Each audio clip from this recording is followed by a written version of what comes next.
Friends, இது என்னென்னு பார்த்தீங்கன்னா பிரண்டை. இது நீங்கள் நிறைய பேர் பார்த்துருப்பீங்க. முன்னாடிலாம் பார்த்திங்கன்னா வேலி ஓரத்தில் நிறையா வளர்ந்துருக்கும். ஆனால் இப்போலாம் பார்த்திங்கன்னா நிறைய பேர் வீட்டிலேயே வளர்க்க ஆரம்பிச்சிட்டாங்க. இதை ஒரு டப்பு எடுத்து சின்னதாக ஒரே ஒரு பிரண்டையை மட்டும் எடுத்து குத்தி அப்படியே குத்தி வச்சிட்டிங்க அப்படின்னா அது சூப்பராக இந்த மாதிரி வளர்ந்துடும். பாருங்கள் எப்படி வளர்ந்துருக்குன்னு சொல்லிட்டு. இதை அப்படியே மேலே இருக்கிறத மட்டும் நம்ம எடுத்துக்கிட்டு ஒரு 15 minutes ஒன்ஸ் அது அப்படியே வளர்ந்துடும்.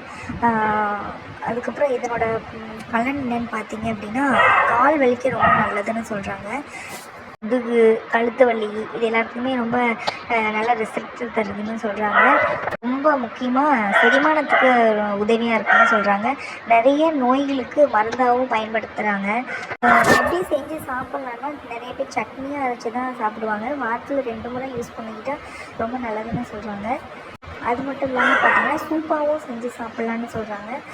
இன்னொரு முறை என்ன சொல்கிறாங்கன்னா இதை பிரண்டை மாங்காயோட சேர்த்து சாப்பிட்றது நல்ல ரிசல்ட்டை தரும்னு சொல்கிறாங்க. தேங்க்யூ.